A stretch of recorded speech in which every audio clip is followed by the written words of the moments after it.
और एक प्रदेश अध्यक्ष चुना जाए। क्या आप इसका समर्थन करती हैं? हाथ ऊपर खड़ा करके बोले।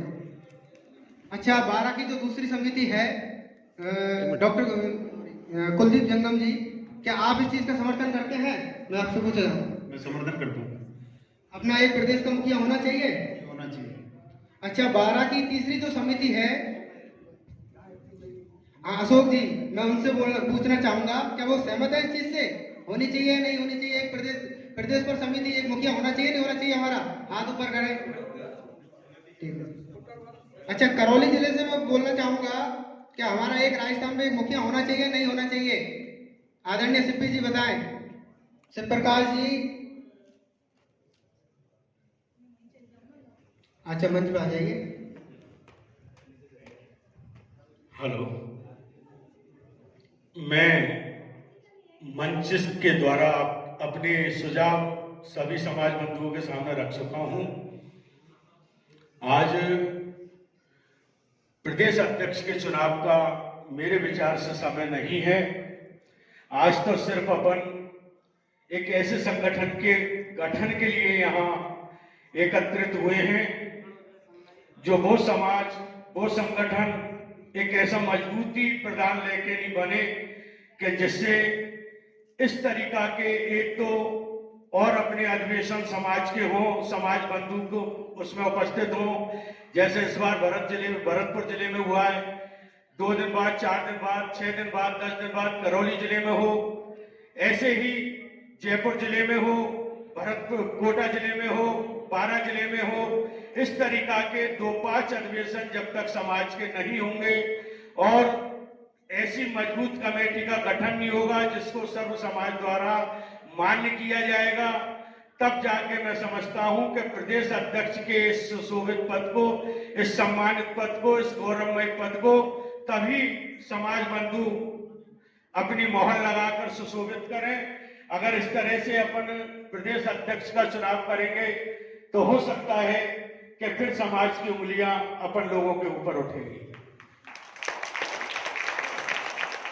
तो यदि आप सभी मेरे सुझाव से सहमत हैं तो आप या तो मंच पर आकर अपने सुझाव व्यक्त करें, या फिर आप ध्वनि मत में एक मत होकर और इस सुझाव को आगे बढ़ाएं कि बिल्कुल जब तक समाज की 2-4 मीटिंगें, 2-4 इस तरीका के कार्यक्रम नहीं होंगे और पूरे जिले से, प्रदेश से लोगों को अवगत नहीं करा देंगे, तब तक हम इस प्रदेश अध्यक्ष का चुनाव नहीं करेंगे।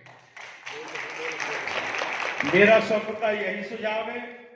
इन्हीं सुझावों में हमारे कुमेर से हमारे माननीय बुजुर्ग हरिश्चंद्र जी, जो हमारी समाज सेवा में हमारा जन्म नहीं हुआ तब से जुड़े हुए हैं, एक बार आप उनके भी विचारों से अवगत हों।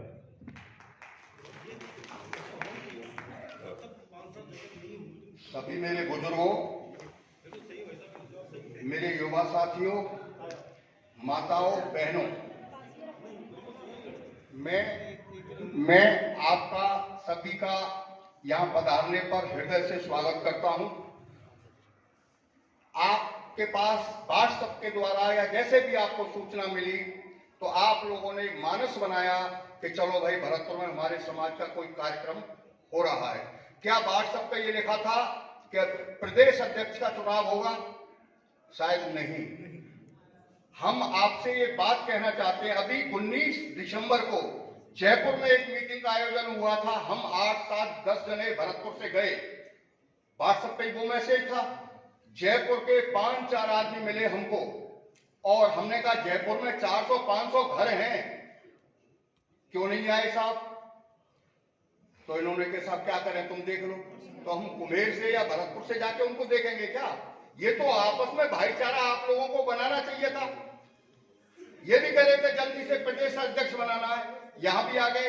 हम लोगों ने, भरतपुर वालों ने ये सोचा कि वो 9 तारीख को प्रदेश अध्यक्ष की चुनाव करेंगे। मैंने वहां भी बोला था, मैंने कहा हमारे जितने जिले एक्टिव हैं वो कुछ कक्षा 1 या कक्षा 2 तक पढ़ गए हैं। जो लोग कक्षा 1 तक नहीं पढ़े, वहां हमको जिले लेवल पे जहां हमारे समाज के लोग रहते हैं वहां हमको संगठन खड़ा करना चाहिए। दूसरे नंबर पे जिले लेवल पे हमने अध्यक्ष बना रखे हैं, तो तहसील लेवल पे इकाइयां हो, और वो सुचारू रूप से चले, अच्छे चरित्रवान व्यक्तियों को, बच्चों को वो काम करने की ऊर्जा होती है, उनको सही तरीके से लाड़ प्यार देके उनको एक्टिव करें। अर्थ की कमी खलती है, अर्थ हम शॉर्ट से शॉर्ट और बहुत बढ़िया तरीके से प्रत्येक परिवार से हम हर महीने 20 रुपए भी लेंगे तो हमारी समाज गंगा हमको 5 साल में इतना पैसा दे देगी, किसी से भीख मांगने की जरूरत नहीं है।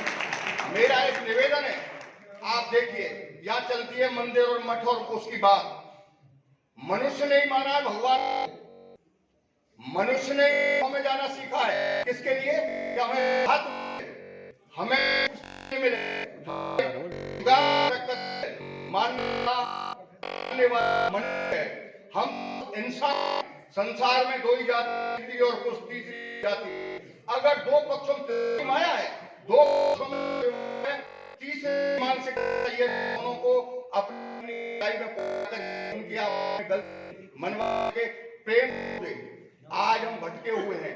हम और समाज के लोगों को देखते हैं, यहाँ आज छल का खेल चल रहा है। जैसे मैं हूं, मैं दुख नहीं चाहता, कोई भी दुख नहीं चाहता, आप जितने भी लोग बैठे मेरे समाज बंधु सुख चाहते हैं, लेकिन अपने सुख के लिए दूसरे को दुख दे रहे हैं, अपने सम्मान के लिए दूसरे का सम्मान बिगाड़ रहे हैं। आप अगर दुख नहीं चाहते तो दूसरे को सुख देना पड़ेगा। आप अगर अपना सम्मान चाहते हैं तो सामने वाले को सम्मान देना पड़ेगा। मैं आपसे निवेदन करूं, ये जितने भी देवता हैं 33 करोड़, आप इनको मानते हैं राहत के लिए? क्या इनसे राहत मिली है? पहले तो ये मानिए, हाँ गुरु हमको रास्ता दे देगा, गुरु हमको दिशा दे देगा, चलना हमारा काम है।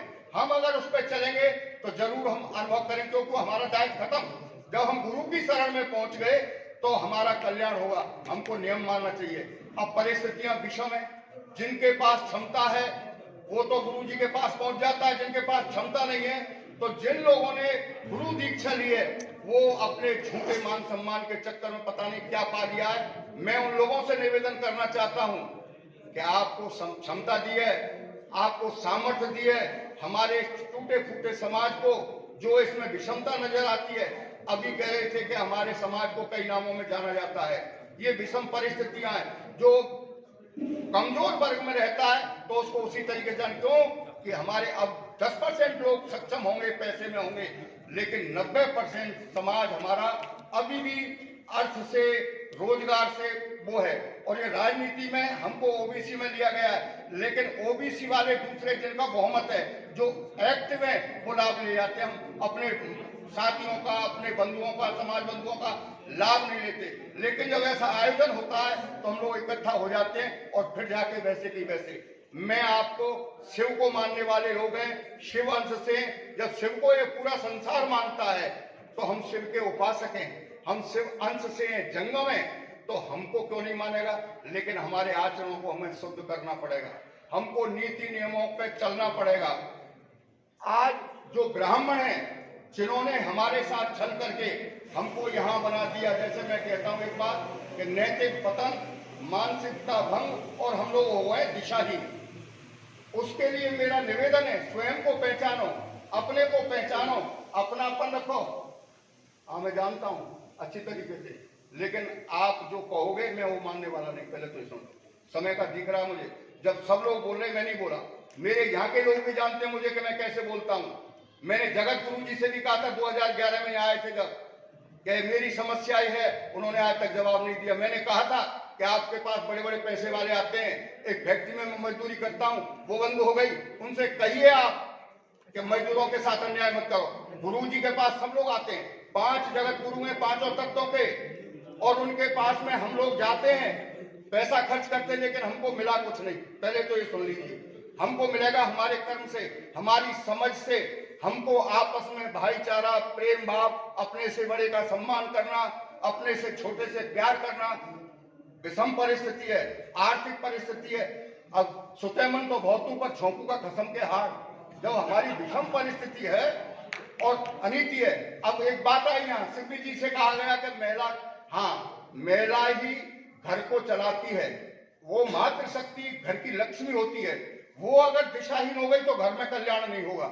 महिलाओं को पढ़ी लिखी योग्यता जिनके अंदर कर्म करने की टीस है, समाज के भले की टीस है, पहले तो वो अपने घर में सुंदरता बनावे और फिर उसके बाद में समाज में ऐसी महिलाओं को वो करे जिससे कि हम पुरुषों को जरूरत पड़े तो अपने आंदोलन की जरूरत पड़े। जैसे किसान आंदोलन हुआ, बड़े बड़े आंदोलन से हम गीत गाई गा के और अपने टाइम को पास कर लेते हैं और कहीं आयोजन होता है तो हम चले जाते हैं और फिर उसके बाद हम कुछ नहीं करते। मैं धन्यवाद देता हूं कोटा को, बारा को, यहाँ की महिलाओं ने, यहाँ के पुरुषों ने जो बात समझी। अब हमारा संगठन यहाँ भरतपुर जिले में जिला अध्यक्ष महोदय 2012, 13 में 11 में बने होंगे। हम लोगों ने जो काम किया, हम जितना जानते थे वो किया, लेकिन आप सब लोगों की सहमति से हम सब जुड़ मिलकर करेंगे तो रचनात्मक कार्य करेंगे, बढ़िया कार्य करेंगे जो सबको जोड़ने वाला हो, सबके दुख दर्द पे जाने वाला हो। हम अपने अपने गाँव में लगे हुए हैं, कोई आयोजन होता है उसमें हम जाके चमक जाते हैं और फिर मामला फिर कुछ नहीं पीछे। हम दुनिया को देख रहे हैं, दुनिया को हम देख रहे हैं तो हम दुनिया जैसा नहीं बनना चाहते। हम नीति पे चल करके अपने वजूद को खड़ा करना है। जंगम समाज श्रेष्ठ समाज है, लेकिन ये बताने में नहीं, हम तो दूसरों के पिछलक्कू हैं। दूसरा हम में चाबी भरेगा वो है। देखिए राम ने क्या कहा था लोगों से, तुलसीदास कृत है या शिव की भी उपासना सुन लीजिए, कोई भी सुनिए, कोई भी बात सुनिए। 33 करोड़ देवता आप तो महादेव को मानो, लेकिन ब्राह्मणों ने सिस्टम तय किया है कि ब्रह्मा विष्णु महेश सबसे छोटा है, हम शिव को मान लें। अब वे तो भैया नाराज होंगे कि नहीं हुए, तीनों देवता कौन कौन को मानोगे? हम सबको मानेंगे, यानी हम सबके प्रति श्रद्धा रखते हैं, हम सबका सम्मान करना सीखेंगे, हम अकेले किसी से बंधेंगे नहीं। संप्रदाय और समाज तो ये ब्राह्मणों ने हमारे लिए पैदा कर दिया है और हम अलग अलग तरीके से वर्ग विशेष में देखते हैं, ये हम देखना बंद कर दें। हम समाज में छोटे भैया बड़े भैया एक दूसरे का आदर सम्मान करते चलें और उसके बाद फिर जब हम एक मेजोरिटी में होंगे तो जिले की कमेटियां बनाएंगे सब जगह, प्रदेश अध्यक्ष को नियुक्त किए और एक कांटों का ताज होता है। समाज के लिए अगर बढ़िया करेगा तो उसका फल परमात्मा देगा और समाज के लिए भला नहीं करेगा, खाली चमकने का काम करेगा तो परमात्मा उसका बेड़ा गर्क कर देगा।